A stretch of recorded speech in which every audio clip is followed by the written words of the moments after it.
లక్ష్మణరావు గారు, బీటీ నాయుడు గారు, వెంకటేశ్వర్ల గారు ఈ ఇష్యూ గురించి మాట్లాడారు అధ్యక్ష. ప్రధానంగా ఎన్డీఏ ప్రభుత్వం అధికారంలోకి వచ్చే ముందల చాలా స్పష్టంగా ఎంతమంది బిడ్డలు ఉంటే అంతమంది బిడ్డలకి ఇస్తామని హామీ ఇస్తాం జరిగింది. ఆ హామీకి మేము కట్టుబడి ఉన్నాం. రెండో అంశం అధ్యక్ష, అందుకే గైడ్ లైన్స్ రూపొందించడానికి కొంచెం సమయం కావాలని అడిగాం. నేను కూడా ఇది కొంచెం సీరియస్గా తీసుకుంటున్నా. మంత్రులందరితో కూడా మేము చర్చిస్తున్నాం. గతంలో జరిగిన లోటుపాట్లు జరగకూడదనేది మా లక్ష్యం. మీరన్నట్టు గతంలో 15,000 రూపాయలని, తర్వాత అది కాస్త నెక్స్ట్ ఇయర్ 14,000కి అయింది, తర్వాత 13,000కి అయింది. 1,000 రూపాయలు టీఎంఎఫ్ అన్నారు, ఇంకో 1,000 రూపాయలు ఎస్ఎంఎఫ్ అని అది డబ్బులు తీసుకుంటాం జరిగింది. అంతేకాకుండా ఎలిజిబిలిటీ క్రైటీరియా కూడా మార్చడం జరిగింది అధ్యక్ష. గ్రామాలు వచ్చే గల 5,000 రూపాయలు నెలకు వస్తే ఆటోమేటిక్గా వాళ్ళు ఎలిజిబుల్ అనేది, 5,000 కన్నా తక్కువ వస్తే ఎలిజిబుల్ అన్నారు. అట్లా మళ్ళీ దాన్ని మార్చారు. భూమి కూడా అది కూడా మార్చారు. దాని తర్వాత ఎలక్ట్రిసిటీ కన్జంప్షన్ విషయంలో కూడా కొన్ని నుసుకలు జరిగినాయి. ఇంతేకాకుండా పాదయాత్రలో కూడా నేను అనేక మందిని కలిసినప్పుడు వాళ్ళు చాలా స్పష్టంగా మేము ఇప్పుడు అప్పు చేసి ఒక 4-వీలర్ 4th హ్యాండ్ బండి కొన్నాం అంటే 30,000 రూపాయలు 40,000 రూపాయలు పెట్టి ఒక స్కార్పియో కొనుక్కున్నాం. ఇమీడియట్గా తీసుకున్న వెంటనే మా తెల్ల కార్డు పోయింది, దానివల్ల మాకు రావాల్సిన సంక్షేమ కార్యక్రమాలన్నీ పోయినాయని వాళ్ళు నాకు చెప్తాం కూడా జరిగింది. ఇది కూడా మేము డిస్కస్ చేస్తున్నాం.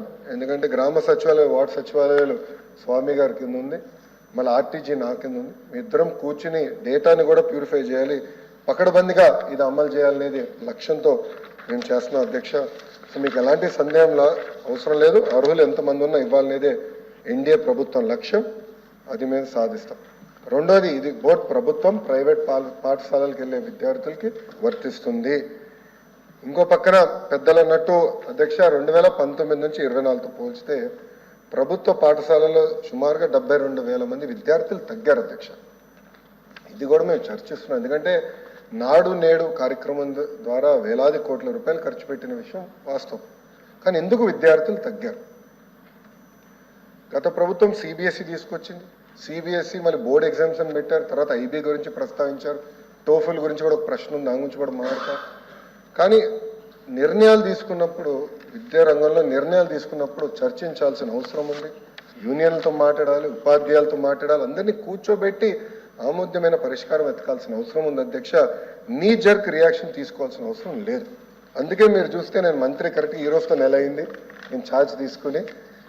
నేను కూడా అధికారులు చెప్పేది ఒకటే, రాబోయే సంవత్సరం ఏం చేయబోతున్నాం రోడ్ మ్యాప్ వేద్దాం, అందరితో చర్చిద్దాం, సంఘాలు అందరినీ కూర్చోబెడదాం, మాట్లాడదాం, వచ్చే సంవత్సరం నుంచి అమలు చేద్దాం.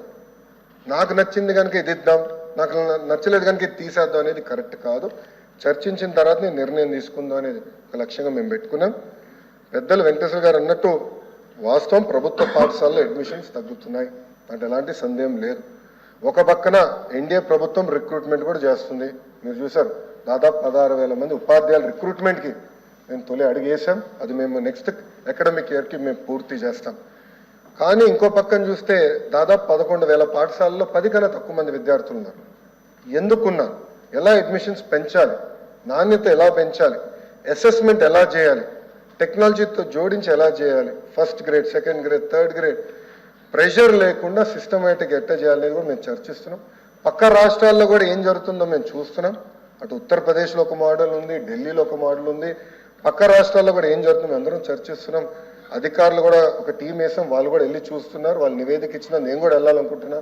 వెళ్ళి ఏం చేస్తున్నారో మోడల్ చూసి మన రాష్ట్రానికి కరెక్ట్ మోడల్ ఏంటనేది రూపొందించి అది మీ ముందల పెట్టి అందరు అభిప్రాయాలు తీసుకున్న తర్వాత మళ్ళీ ఆంధ్ర రాష్ట్ర ప్రజలు తల్లిదండ్రులు ముందలు పెడతా వాళ్ళ అభిప్రాయాలు సేకరణ తర్వాతనే వచ్చే అకాడమిక్ ఇయర్ నుంచి మేము అమలు చేస్తాం.